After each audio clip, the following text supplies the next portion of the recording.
여러분들, 오늘 불기 2563년 부처님 이 봉축법회에 모두 이렇게 와 주셔서 모두가 다 기쁘고 한이스럽고 모두에게 다 감사하는 마음으로 이렇게 만나게 되었습니다. 우리가 매년 하는 행사지만은 불가에서는 특히 4대 참 성탄절이 있습니다. 기쁨을 모두가 함께 나누어야 될 4대 성절이 무엇인가? 첫째가 오늘 4월 초파일이 부처님의 탄생 봉충 법회가 가장 그 의미가 크다고 할 수가 있고, 두 번째는 부처님께서 출가하셔서 이 모든 생명세계의 진리를 깨달으셨다고 해서 성도일을 이야기를 합니다. 그래서 음력으로 12월 8일 날이 부처님 성불하신 성도제일이라고 하는 겁니다. 그리고 세 번째는 부처님께서 출가하신 출가일이 있습니다. 그 출가일이 세속의 모든 얽혀있던 그런 그 마음의 구속을 풀어버리고 명예와 또한 모든 물질의 족쇄를 풀어버리고 대자유인이 되기 위해서 출가하신 것이 음력으로 2월 8일이라 해서 출가제일이라고 그럽니다. 그리고 네 번째가 부처님께서 마지막에 구시나라에서 열반에 드셨기 때문에 그 일생을 해양하시는 그 열반제일을 4대 우리가 성절로 불가에서는 가장 귀하게 모두가 기뻐해야 할 날입니다. 그래서 4월 초파일과 또 12월 8일 성도제일과 그리고 2월 8일 출가제일과 2월 15일이 열반제일, 이 4대 명절을 우리 불자님들은 항상 모두가 다 부처님의 그 공덕을 기리기 위해서 다 축하하시고 봉축하셔야 됩니다. 그런데 봉축이라는 의미가 무엇이냐? 그렇죠. 봉축이라는 것은 글자 그대로 받들 봉자입니다. 받들어서 참 축하한다는 것이죠. 모두가 함께 축하한다는 것이죠. 그런데 그 봉축의 의미가 정신적으로 우리가 성장하는 계기를 삼는 내면의 그 아름다움의 봉축도 있고, 또 현실적으로 우리가 살아가는 이 생활 속에서 우리가 또 물질적으로나 환경적으로나 장엄하고 갖고 해야 되는 봉축도 있습니다. 그래서 사실은 밖으로 우리가 꾸미고 밖으로 장엄하고 밖으로 모두가 다 기뻐할 수 있게끔 참 이렇게 가꾸고 하는 노력도 대단히 중요하죠. 우리 대감사에서는 오늘 부처님 봉축일에 모두가 기뻐하고 한이스럽게 하기 위해서 많은 봉사자들이 벌써 며칠 전부터 이렇게 와서 많은 노고를 하고 그 참 수고를 많이 하셨어요. 사실 비유를 하자면은 꽃 한 송이, 나무 하나도 부처님의 이 봉축일 날 피게끔 하기 위해서, 혹시 부처님 봉축일 날 해마다 피는 저 꽃이 금년에는 피지 않을까 봐 혹시 그것이 시들면은 그 전문가를 데리다가 어떻게 해서 나무가 이렇게 꽃이 피지 않는가, 이런 이제 걱정을 하죠. 그래서 전문가를 데리다가 나무 한 그루도 다 점검하고, 또 우리 신도님들이 봉사자들이 다 모두가 참 잡초도 뽑고 청소도 하고, 그렇게 모두가 몸이 많이 힘들 정도로 피곤할 정도로 애를 많이 썼었어요. 이런 것들이 다 우리가 항상 부처님의 이 봉축일을 맞이하기 위해서 다 준비하는 것이죠. 그래 준비하는 공덕으로 이제 도량에도 보시면은 봉축일 날 꽃이 제일 많이 피도록 나무도 그렇게 맞춰서 심고 그렇게 이제 신경을 쓰는 것이죠. 이것이 외행적으로 우리가 부처님의 공덕을 찬탄하고 기리고 우리가 부처님의 은혜를 갚는 일이라고 항상 생각하기 때문에 이제 참 몸이 고단해도 모두가 합심해서 이렇게 일을 하는 거죠. 더구나 우리가 말이죠,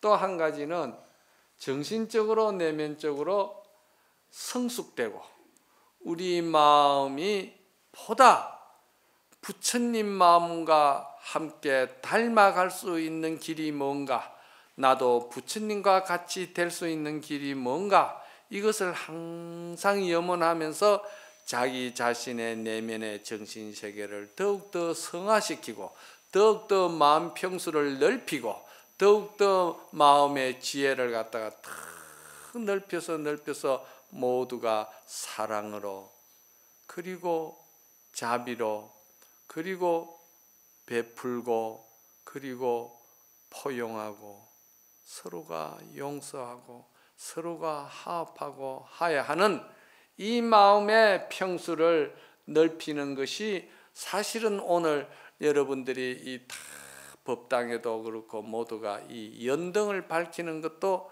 내 마음의 지혜를 밝히고 내 마음의 공덕의 불을 밝힌다는 의미에서 다 이렇게 하는 겁니다. 이게 모두가 다 봉축 법회로 다 들어가는 겁니다. 봉축의 의미를 우리가 생각한다면 그게 참 의미가 넓다고 생각할 수 있습니다. 그런데 오늘 제가 여러분들에게 이제 좀 더 구체적으로 서가모니 부처님께서 이 사바세계에 현실적으로 육신으로서 오신 분이기 때문에 부처님이 이 사바세계에 오신 것을 갖다가 어떻게 정리정돈해서 또 좀 잘 정제되고 절제된 표현으로 부처님의 일생일대기를 우리가 어떻게 표현할 수 있을까, 이렇게 이제 제가 생각해 보니까 과거로부터 부처님의 일생일대기를 표현하는 데는 여러분들도 잘 아시지만은 팔상성도라는 것이 있습니다. 팔상성도, 8팔자의 모양상자입니다. 8가지 모양으로 부처님이 일생과 일대기를 잘 요약해놓은 그림이죠. 그게 팔상성도입니다.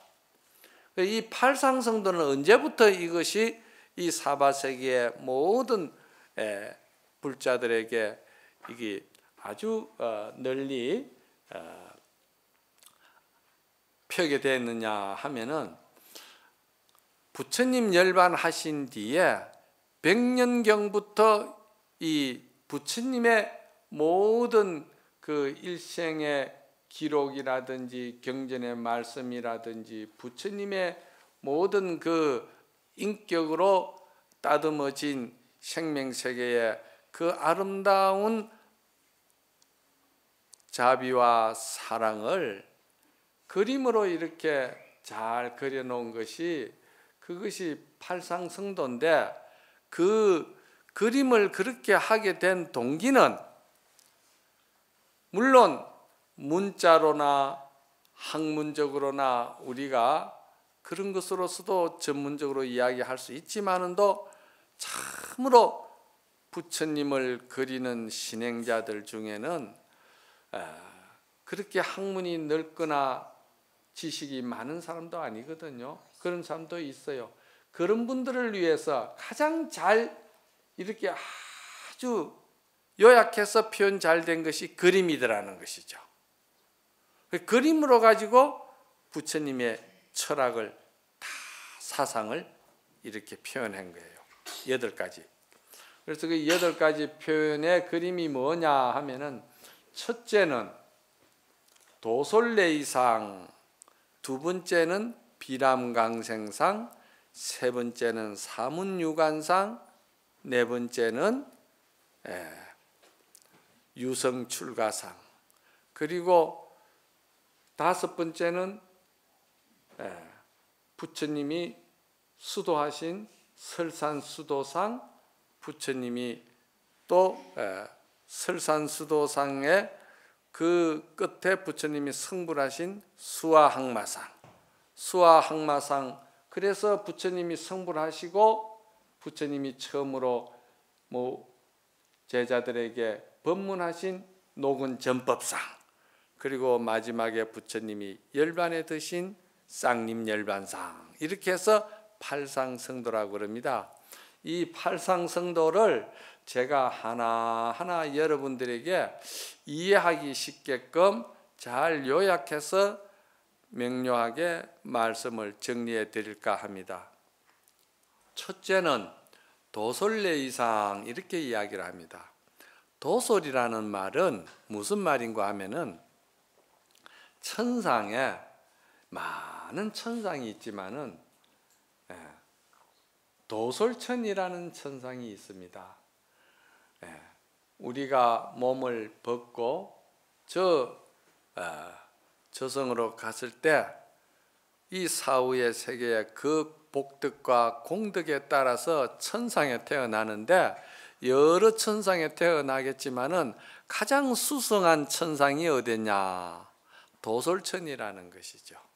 도솔천. 그래서 도솔천은 어떤 곳이냐? 부처님이 이 사바세계에 오시기 전에 계시던 천상을 도솔천이라고 그래요. 그래서 여기서 여러분들이 허공에 무슨 도솔천이 있고 허공에 무슨 빌딩이 있고 그런 건 아니지 않느냐. 이거는 하나의 상징성이기 때문에 여기서 도솔천이라는 것은 여러분들이 정신세계의 어떤 청청청청이 만청구만청으로 정신세계가 다 다릅니다. 그 정신세계가 상당히 지고지순한 정신세계에 들어가 있는 세계를 갖다가 도솔천이라고 그러는 거예요. 그래서 도솔천은 누가 사느냐?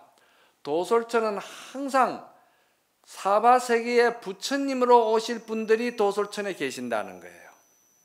그래서 부처님도 도솔천에 계시다가 하명하셨는데 그 도솔천에서 불명이 뭐였느냐 하면 호명보살이었어요. 그런데 사실은 부처님이 이 사바세계에 오실 차례가 아닌데 어떤 분이 오실 것이냐 하면은 미륵보살님이 오시기로 돼 있는 거예요. 미륵보살님이.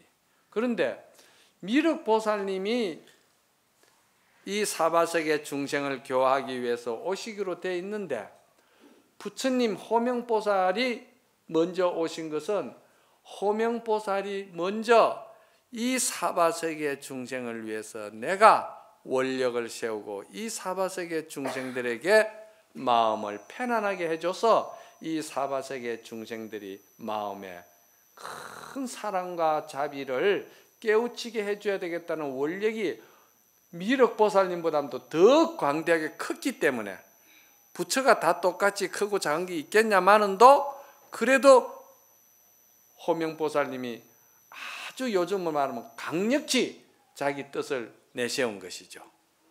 그래서 이제 부처님이 미륵보살님보다도 먼저 오신 거예요. 그런데 우리가 이제 이 도솔천이라는 말을 한문으로 뜻으로 번역을 하면은 무슨 천이냐 하면은 지족천이라고 그럽니다. 지족이라는 말은 뭐냐 하면은 만족을 말하는 거예요. 이 중생은 참으로 만족을 알아야 되는데 만족한 줄을 모르다 보니까 천석만석 부자가 만날 허덕이는 거예요. 만날 부족하고 만날 고통스럽고 괴롭다 이 말이요. 그래서 마음에 그 모든 탐욕심과 야망과 나름대로의 그 마음의 빈곤한 심정을 털어버리는 사람, 마음의 그 빈곤한 허덕이는 마음을 쉬어버리는 사람, 이 사람이 소위 말해서 도솔천에 사는 정신세계다. 또 지족천을 아는 사람이다. 지족이라는 것은 알지자 만족할 족자 아닙니까? 그 지족이다 이 말이야. 그런데 이 도솔천에도 두 가지 성향이 있어요. 요거는 우리가 지금 살아가는 지금 현실의 자기 정신세계를 돌아보면은 그대로 이해가 가는 비유인데, 도솔천 내용궁이 있고 도솔천 외용궁이 있어요. 그럼 도솔천 내용궁은 뭐냐?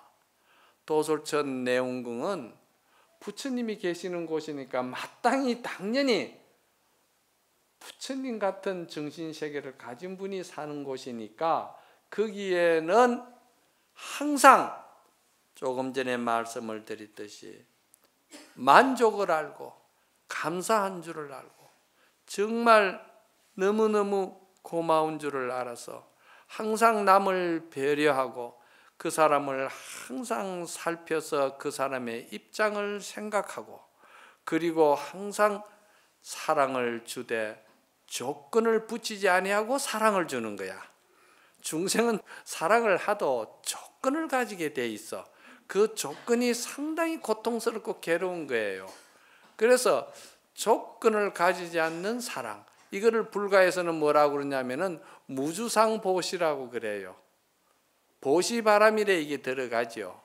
그리고 조건 없는 사랑과 조건 없는 자비를 가지는 사람들, 이 정신세계에 끌어올리기가 대단히 어렵습니다. 이거 정말 어려워요. 저도 이걸 참 원의 발언을 하지만은 이 세계가 들어가기가 너무너무 어려워요. 뭐 조금만 베풀고 조금만 잘하고 나면은 잘한 것을 갖다가 생색내고 드러내고 싶고, 조금만 베풀면은 베푼 만큼 되돌려 받고 싶고, 이러면서 내 마음속에 무엇이 일어나느냐? 내 마음속에 다툼이 일어나요. 내 마음속에 다툼이 일어나는 거예요. 왜 다툼이 일어나고 갈등이 일어나느냐? 바람이 있어서 그런 거예요. 바람이. 부부지간에도 부모 자식 간에도 바람이 있어서 우리가 모든 선행을 한다든지 사랑을 하면은요, 반드시 그 끝은요 괴로운 거예요. 그리고 마음에 갈등이 생기는 거예요. 그래서 마음에 다툼이 있다는 거예요. 내 마음에 다툼이 있는 거예요. 내 마음이고 내가 만드는 마음이고 내가 쓰는 마음인데 내가 내 마음에 휘둘려서 고통스럽고 갈등을 만들고 괴로운 거예요. 이런 것이 전혀 없는 사람들, 그 세계에 들어가고자 원을 세우는 사람들, 그 세계에 들어가고자 참으로 사랑을 깊이 심는 사람들, 이 사람들이 가는 곳이 도솔천 내원궁이야. 안내자, 지본자, 내원궁이야. 그런데 도솔천 외원궁이 있어요.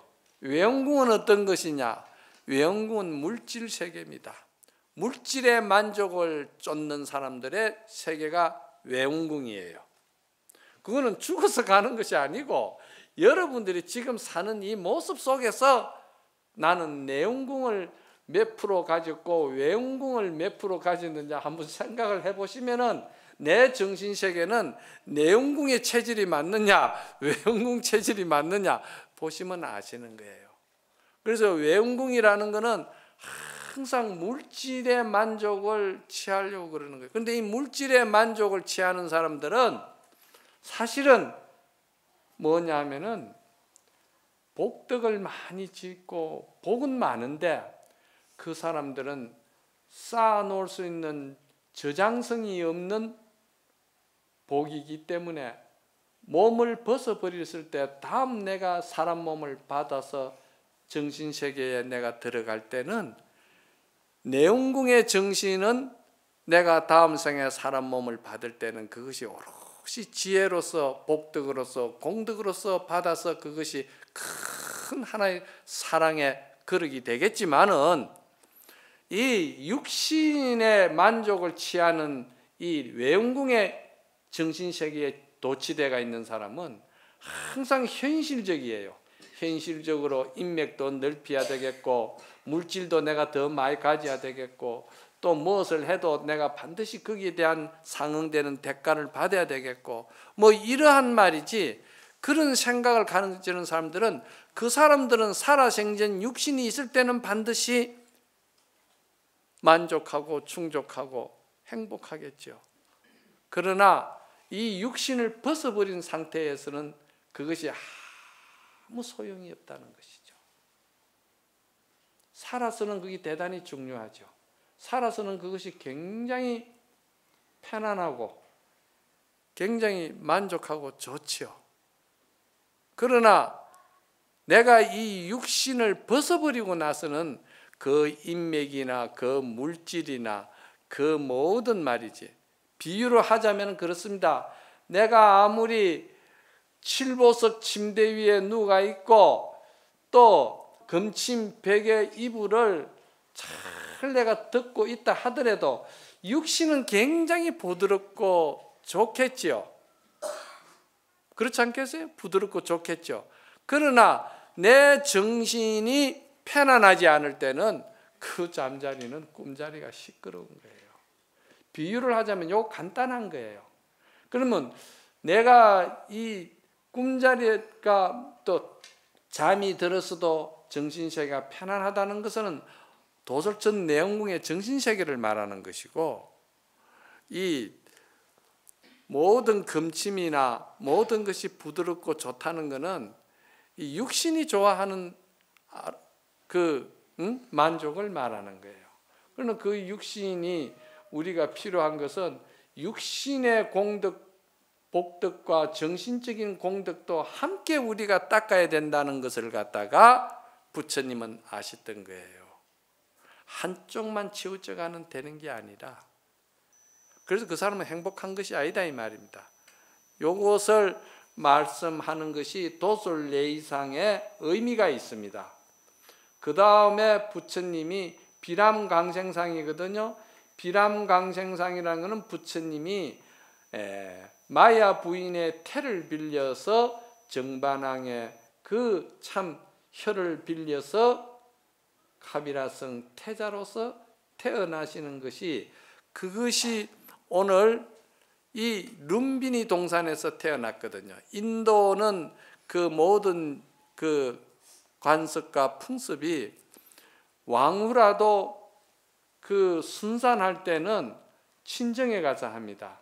그래서 그 친정에 가셔서 태자를 순산하려고 가시다가 길에서 어떻게 보면 부처님은 길에서 태어나셨고 길에서 사시다가 돌아가실 때도 부처님은 길에서 돌아가셨어요. 이건 뭘 말하냐면 부처님의 정신세계에서는 탐욕이나 이런 모든 욕망의 그 불꽃이 다 꺼졌기 때문에 그래도 편안하게 한 생을 사셨다는 것이죠. 평생을 부처님은 밥도 동량으로 빌어 잡쌌잖아요. 그래서 길에서 태어나셨는데 그날이 오늘인데 참 동산의 꽃이 만발하게 피었다는 것이죠. 그래서 저희들도 이 초파일 날 부처님 오신 날은 많은 꽃을 전부 다 피고 지고 장엄할 수 있게끔 이제 애를 쓴 것이죠. 그래서 이게 이제 부처님이 도솔천에서 이 사바세계에 오신 것과 그리고 사바세계에 오셔서 부처님이 태자로 탄생하셨고 부처님이 태자로 탄생한 것을 갖다가 지금 인도 네팔 지역의 룸빈이라는 지역에서 태어나셨다 이 말이에요.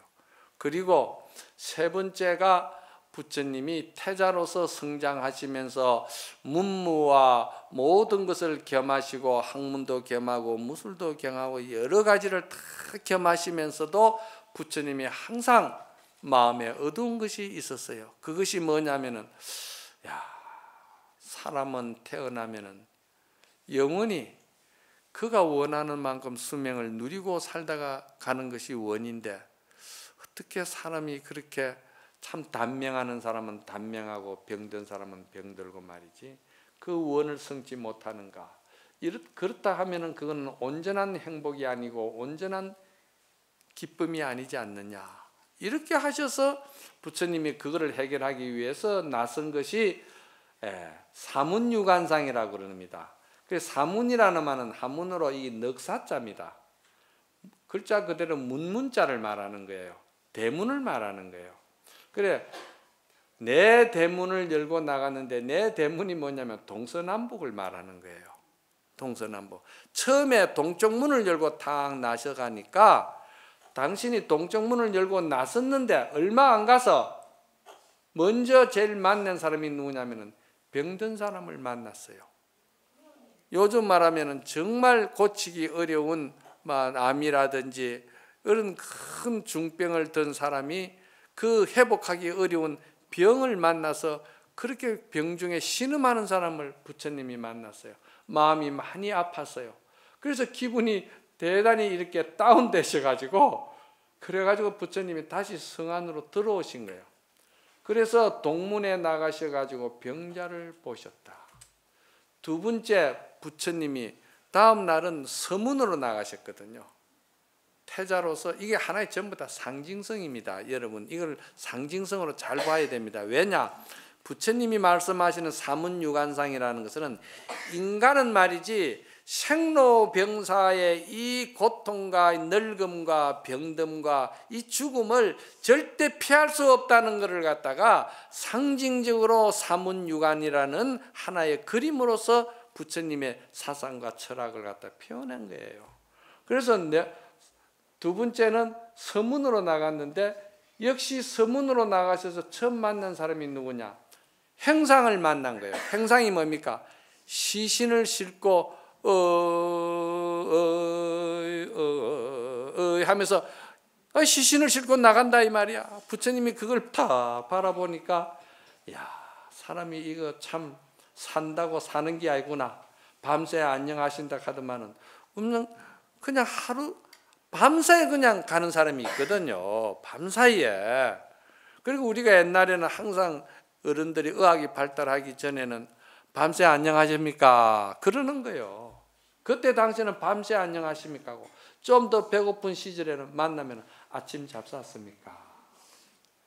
그게 다 그 시대에 맞는 문화가 만들어낸 인사 문화입니다. 그게. 그러고 이제 세 번째는 부처님이 어디로 나가셨느냐? 동문으로 나가고 서문으로 나갔는데 세 번째는 남문을 나갔어요. 그 남문을 열고 다 나가니까 남문에는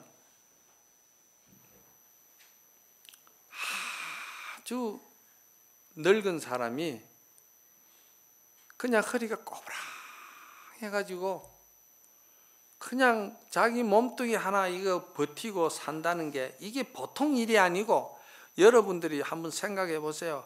여러분들 가운데 몸이 지금 불편하고 몸이 이제 그 다 기계가 다 돼가지고 보링을 하려고 해도 보링도 안 되고 이제는 뭐 어떻게 병원에서도 더 뭐 안 된다 하고, 그러면 이게 이제 저승사자가 어서 준비해라, 어서 준비해가지고 그래 올 때 정신 차리고 오너라. 그거 이제 머리가 허연 것도 저승사자가 소식을 보내는 거고, 눈이 침침하게 안 보이는 것도 저승사자가 이미 벌써 전보를 보낸 기고, 또 귀가 뭐가 잘 안 들리는 것도 저승사자가 벌써 다 소식 전하는 거예요. 그래서 속에 뭐가 탈이 난 것도 저승사자가 네 지금 기계가 어느 정도 몇 프로 정도 남아가 있으니까 지금부터 살살 준비해라. 어느 날 갑자기 말이지, 어떻게 내가 이렇게 갈 수 있느냐 억울하고 막 그런 생각 가지지 말고 항상 준비하면서 준비된 삶을 살아라. 그거를 보내는 거예요. 그래서 그 늙음을 보고서는 부처님이 돌아오셨다는 거예요. 어떻게 부처님이 만날 이런 것만 보고 그래 갔겠어요? 우리 중생들에게 마음에 깨치게 하기 위해서, 인생 무상을 느끼게 하기 위해서 그림으로 이렇게 이제 지금 하는 거예요. 상징성이지. 그리고 부처님이 네 번째는 어디로 나가셨느냐? 북문으로 나가신 거야. 북문으로 나가셔서 딱 보니까 아주 참선하고 명상하고 그 염불하는 아주 깨끗한 수행자를 보신 거예요. 그래 수행자를 보고서는 부처님이 거기서 내가 동문, 서문, 남문으로 다녔지만 마음이 편치를 안 했는데 북문에 와서 이래 보니까 참 마음이 쾌활하고 기쁘고, 내가 가야 할 길이 무엇이며 내가 어떻게 살아야 한다는 것을 갖다가 알았다. 그래가지고 부처님이 이제 북문에서 출가할 마음을 세운 거예요. 출가할 마음을 원을 세운 거예요. 그리고는 부처님이 서서히 이제 출가 준비를 하신 거죠. 그런데 부처님이 출가 준비를 하시는 것을 갖다가 정반왕이 먼저 아신 거예요. 그래서 정반왕이 저 부처님을 출가하지 않게끔 하기 위해서 삼시전을 지었어요. 삼시전이라는 것은 항상 봄이고 항상 가을이고 항상 그 모든 것이 기쁨과 즐거움과 그 아주 만족하고 그런 것만 갖추가 있는 궁전을 만드는 것이 삼시전이라고 그럽니다. 그래서 그 삼시전을 찍어가지고 부처님이 항상 즐겁게 해드리려고 했는데, 부처님이 본래 성격이 좀 철학적이고 좀 대단히 사유하고 명상적인 그런 그 성격이 강하셨던 것 같아요. 그런데 그 삼시전을 보면은, 기록에 보면은 많은 선녀들이, 많은 궁녀들이 부처님께 항상 옆에서 그 호의를 하고 또 춤을 추고 부처님을 시봉하고 그랬다거든요. 그런데 부처님이 전혀 그런 거를 탐색하지를 않았다거든. 부처님은 그 속에서 그 많은 항상 이제 이렇게 뭐 파티를 연다든지 막 이래 하면은, 파티 열 때는 사람들이 다 정신이 제정신인 것 같은데 파티가 끝나갈 무렵에는 보니까 전부 다 제정신이 아니고 이래 뒹굴고 저래 뒹굴고 코를 골고 뭐 전신에 뭐 하는 모습이, 누가 잠드는 모습이 너무너무 부처님의 그게 안 맞더라는 거예요. 그래서 이거는 아니다. 그게 삼시전이 효과가 없다는 이야기라. 그래가지고 부처님이 내가 이제는 출가를 해야 되겠다. 정반왕께 말씀을 드려가지고는 절대 허락을 안 할 것이고, 만조 백간이가 어떤 신하들도 누구도 협조할 사람이 아무도 없어요. 그러니까 부처님이 무슨 방법을 택하겠습니까? 부처님이 정식 대문을 열고 출가를 못 했습니다. 부처님이 대문 열고 못 놓은 사람이에요. 대문을 열고 놓을 수가 없죠. 그 전부 다 궁병들이 다, 장병들이 다 지키고 있는데 부처님이 어떻게 대문을 열고 놓습니까? 그래서 부처님이 유성출가상이라는 말이 뭐냐면은 부처님이 담을 넘고 부처님이 밤이슬 맞은 사람이에요. 부처님이 출가는 해야 되겠는데 도저히 그 사랑하는 부인 야수다라 부인이 허락하지를 않을 것이고 또 눈에 넣어도 아프지 않는 라우라 부처님의 아들 있잖아요. 그 라우라를 두고 갈락하니 너무나도 그게 쉽지를 않았어요. 부처님이. 그런데 부처님이 그러나 이것은 잠깐이고 영원하게 살 수 있는 길이 뭔가, 내가 이 사람들을 내 부인이나 부모님이나 또 아들이나 다 내가 영혼을 살 수 있는 길을 열어준다는 것은 정신세계를 내가 열어주는 길밖에 없겠다.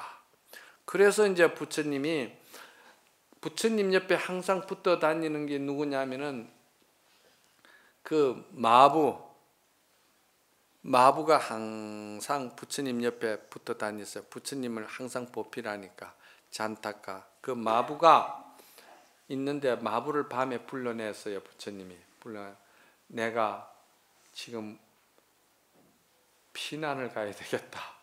그러니까 마부가 하는 말이 잔타카가 부처님 세상이 이렇게 고요하고 달빛은 저래 밝고 별빛도 저래 초롱하고 이렇게 새들도 울고 한데 어째서 지금 이 순간에 피난 가야 되고 세상이 불타고 있다고 이야기를 하십니까? 잔타카가 그랬거든. 그러니까 부처님이 너는 그렇게 보느냐? 내 눈에는 세상이 불타고 있다.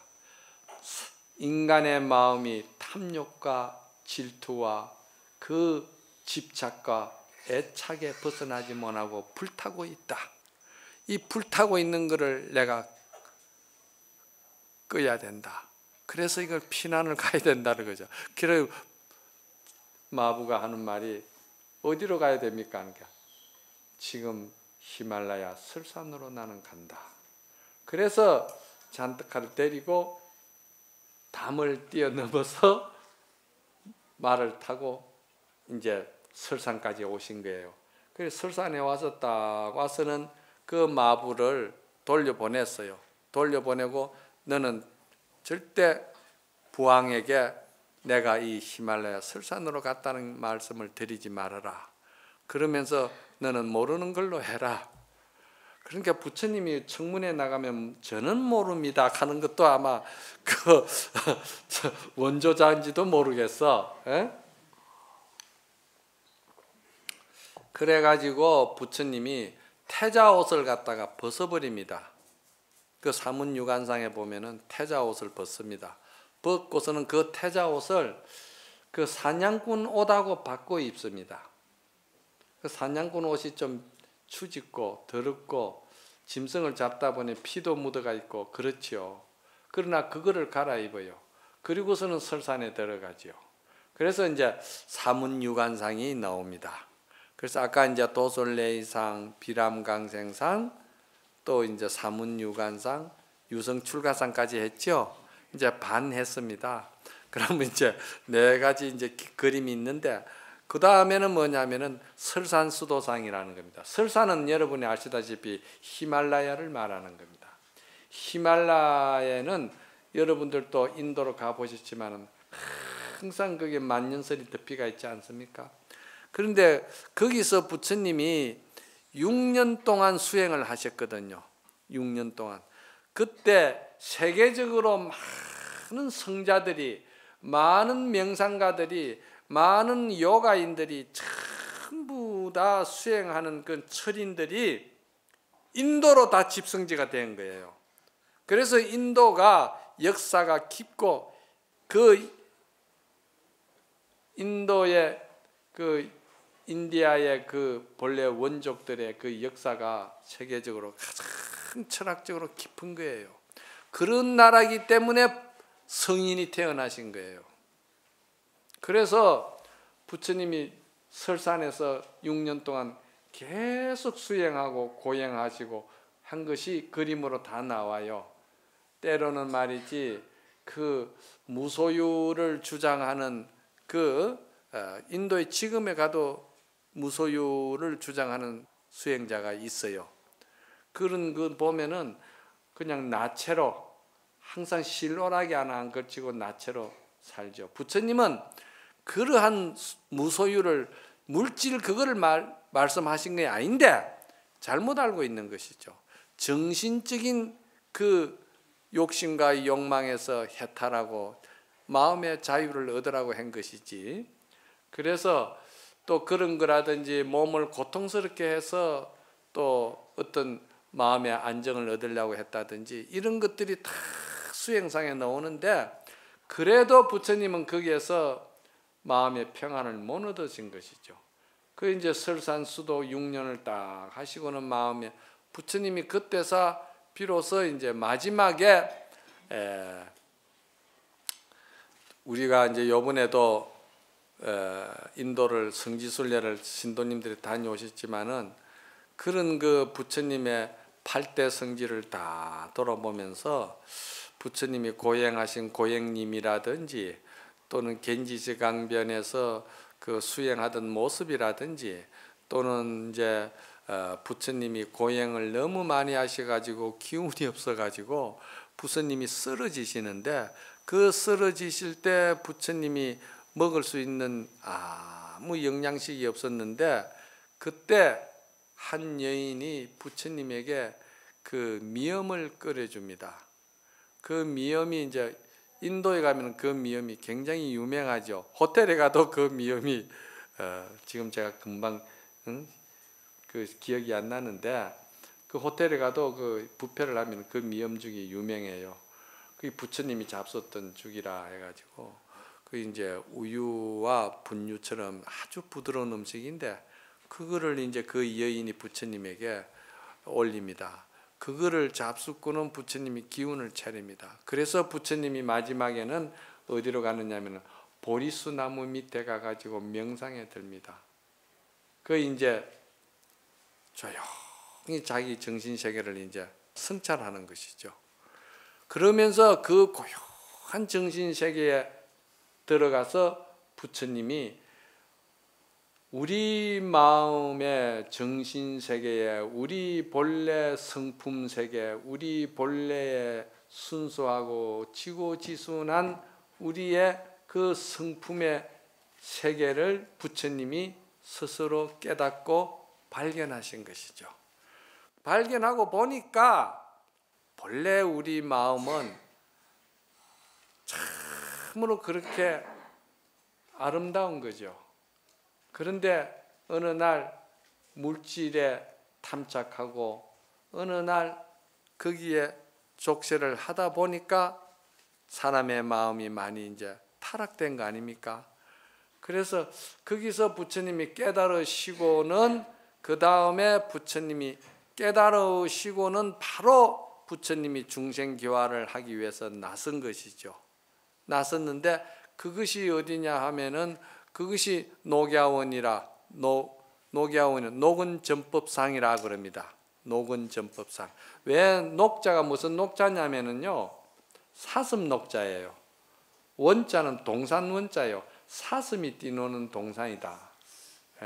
그래서 녹은전법상. 녹은에서 그 사슴이 뛰노는 전웅에서 부처님을 따라오던 그 제자들을 처음 법문하고 가르친 것이죠. 거기에는 마부 잔타카도 있어요. 마부 잔타카도 결국은 나중에는 출가하게 되고 그렇게 됩니다. 다. 그래서 부처님이 딱 그렇게 모든 사람을 처음 이제 이렇게 법을 전하는데 그 법이 무슨 법이냐 이게 이제 굉장히 중요한 거죠. 부처님이 도대체 무슨 법을 전했다는 것이냐? 부처님은 이 모든 세상 사람들에게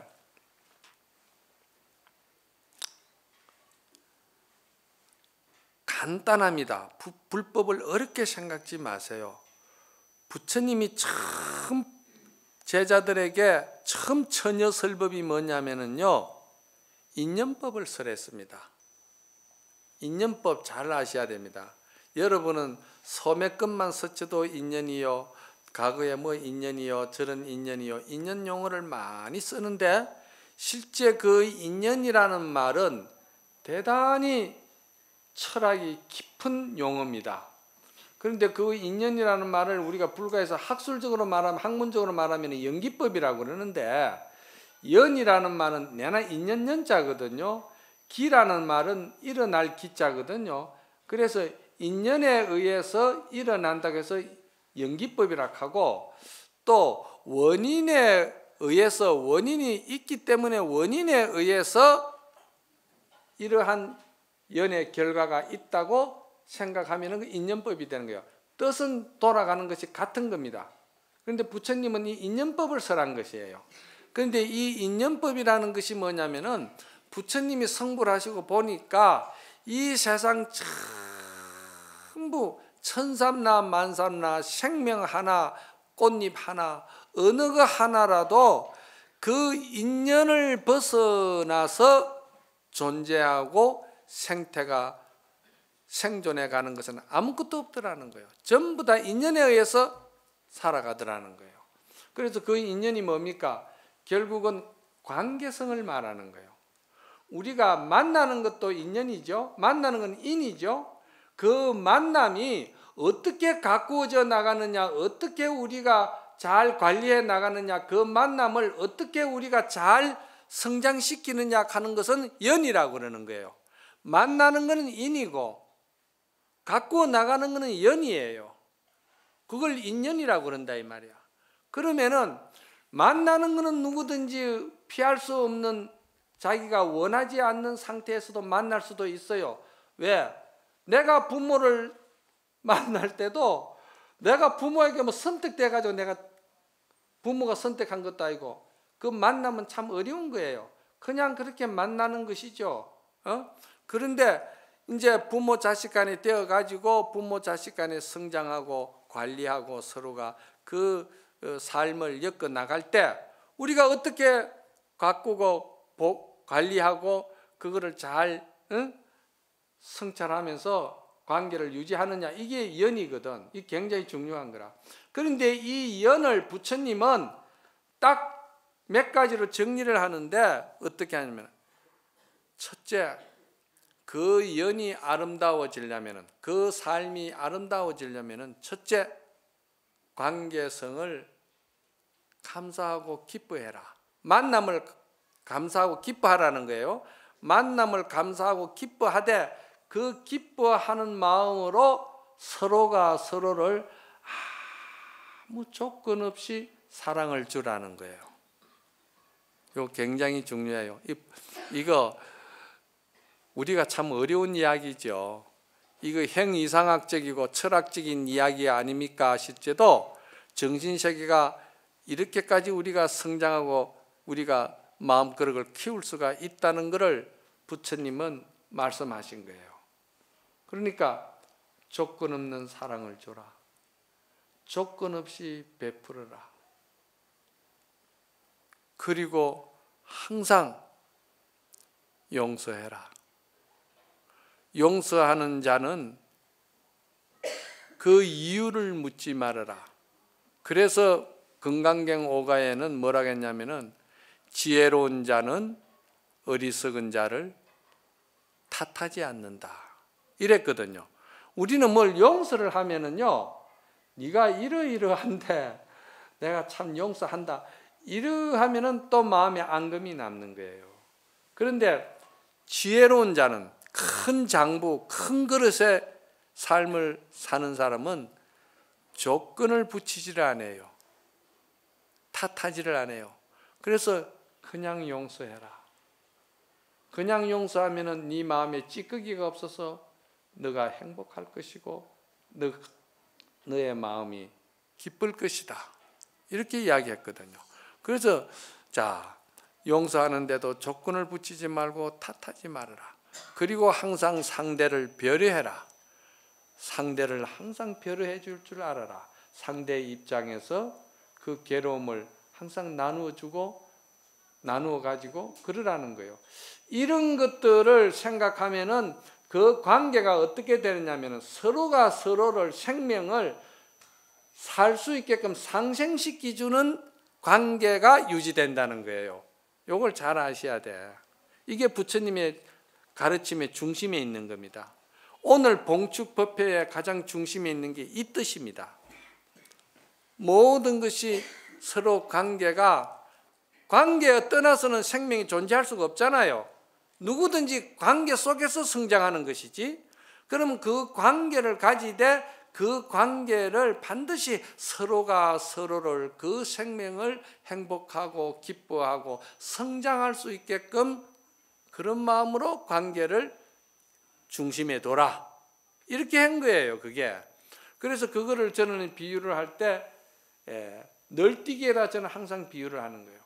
널뛰기를 하려면은요, 내가 저 담 너머 세상을 보고 싶고 내가 더 높이 올라가서 많은 것을 갖다가 더 꿈을 펼치고 내 기쁨을 더 크게 가지려면은 높게 올라가고 싶다 이 말이야. 그럼 내가 높게 올라가려면은 어떻게 해야 됩니까?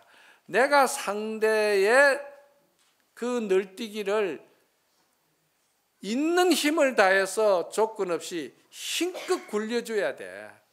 굴려줄 때 상대는 아무 조건 없이 이유 없이 그냥 내려오면서 이 사람을 굴려주는 거예요. 그러면서 같이 사는 거예요. 이게 같이. 여기 인연법의 가장 중심에 있는 모든 인맥이나 회사 상하 간의 상간이나 부하나 부부간이나 가족간이나 이 모든 것이 이런 철학, 이런 마음이 바탕이 되어 있는 상태에서 생명은 성장해 나가야 된다는 거예요. 그래야 회사도 잘 되고, 그렇잖아요. 제가 금강경 강의할 때도 이런 생각을 가지는 것이 금강경에서는 무아라고 가르쳤잖아요. 무아. 내가 없다 이 말이야. 내가 없다는 것이 아주 내가 없다는 것이 아니고, 나라는 개인적인 사견이나 개인적인 욕심이나 개인적인 그런 그 자기의 이기심이 없이 말이지, 공동체에 항상 함께 서로가 살 수 있는 길을 갖다 모색하는 것이 노조 문제도 그렇고 회사 문제도 그렇고 전부 다 함께 살아야 된다는 것이지, 나만 좋으면 된다는 게 아니고, 이런 거를 가르치려고 부처님은 이제 인연법을 말씀하셨고, 그래서 이 인연법을 잘 여러분들이 아시면은 그 다음에 부처님의 가르침이 무엇이겠습니까? 인연이라는 것은 결국은 이런 모든 것이 중도로 돌아가는 것이다. 중도라는 것은 한쪽에 치우친 생각을 가지고 사는 것이 이게 극단적인 생각이기 때문에 이건 잘못된 것이라는 거예요. 예를 들어서 노조를 이야기할 때 노동자는 노동자의 입장에서만 자꾸 주장하고, 또 회사는 회사 입장에서만 자꾸 주장하고, 이렇게 보면 이게 양극단을 달리는 거예요. 정치도 마찬가지입니다. 한 당에서 한 당만 자꾸 주장하고, 한 당은 한 당의 자기의 어떤 목적의식을 위해서 주장한다든지, 이렇게 되면은 이거는 세상이 망가지는 거예요. 좋은 거는 서로가 함께 서로가 이해하고 서로가 또 인정하고, 그러면서 또 잘못된 거는 서로가 인정하고 이해하면서, 이게 뭐냐면은 이게 이제 중도를 이야기하는 거예요. 그 다음에 부처님이 말씀하신 것은 인과를 말씀하셨어요. 팔만대장경을 아무리 거꾸로 읽고 아무리 바로 읽어도 이 말들이 전부 다 뭐냐면은요, 결국은 하나로 돌아가는데, 이게 뭐냐면은 선인선가요, 악인악가요. 쉽게 말하면 콩 심어 콩 나는 거고 팥 심어 팥 나는 것이다 이 말이야. 내가 노력하면 노력한 것만큼 내가 받는 세상이고, 그것이 뭐냐면은 내가 죄를 지으면 죄를 지은 만큼 내가 죄의 대가를 치르는 것이고, 그게 다 자기 일이지 않습니까? 자기 일이다 이 말이야. 이거를 갖다가 불가에서는 뭐라고 하냐면 인과법칙이라고 그래요. 인과응보라고 그래. 내가 죄를 지으면은 죄를 지은 만큼 반드시 그 가보가 오는 것이고, 내가 선행을 하면은 선행을 한 것만큼 반드시 그 공덕이 나에게 돌아오는 것이고, 이거를 갖다가 선인선가요, 악인악가라, 인과가 분명하다, 이렇게 이야기를 하는 거예요. 그래서 부처님 일대기를 말이지 팔상성도를 제가 말씀을 했는데 처음에 뭐였죠? 도솔레이상, 두 번째는 비람강생상, 세 번째는 사문유관상, 네 번째는 유성출가상, 다섯 번째는요 설산수도상, 여섯 번째는 수화항마상, 일곱 번째는 노근전법상, 여덟째는 쌍림열반상이다 이 말이야. 그 쌍림열반상이라는 것이 마지막에 이 중도를 잘 보이시고 잘 가셨다고 해서 부처님 명호 10호 가운데 선서가 들어가는 거예요. 잘 가셨는데 왜 잘 가셨느냐? 부처님은 오실 때도 잘 오셨고 사시는 삶도 잘 사셨고 가시는 것도 잘 가셨다. 이래서 그거를 선서라고 그러는 거예요. 착갈 선자 갈서자, 그걸 성인이라고 그러는 거예요. 그래서 여러분들이 지금 제가 부처님의 80평생을 이 팔상성도를 가지고 내가 그림으로써 이렇게 이미지를 정리해 드린 겁니다. 우리가 이러한 부처님 봉축 오신 날을 이러한 의미에서 잘 한번 생각해 보시고, 마지막에 제가 말씀드린 거는 그 인연법, 요거 잊지 말아야 돼. 인연법. 누구든지 인연에 의해서 만났는데 그 인연에 만난 인연이 어떻게 관리하고 어떻게 서로가 그 행복을 지속시키고 어떻게 생각을 가지느냐. 서로가 서로를 생명을 상생시켜 주느냐. 거기에서 감사와 기쁨과 또 거기에서 모든 깊은 사랑과 자비가 다 나온다는 것을 인연법에서 잘 기억하셔야 되고, 두 번째 뭐였죠? 두 번째 조금 전에 이야기했잖아요. 그건 이제 인연법에 들어가는 것이고, 인과를 말씀하시잖아. 절대 인과는 분명하다는 거. 콩 심으면 반드시 콩 나고 팥 심으면 팥이 팥 난다는 거. 제가 바로 말씀을 드려도 되는데 여러분들이 기억을 하시라고 자꾸 물은 거예요. 중요한 것은 인연법과 인과법. 이게 부처님 8만대장경 가운데 가장 중심에 있다는 거. 이거 두 가지 알면 8만장경을 읽을 필요가 없다니까. 뭐 머리 싸잡아매고 8만장경을 다 읽어요. 팔상성도 요거 알고 인연법 알고 인과법 알면 믿으면은 부처님 법은 내가 다 통달해 버리는 거예요. 요거 실천하면은 성인인 거예요. 아시겠죠? 모두 다 선물합시다.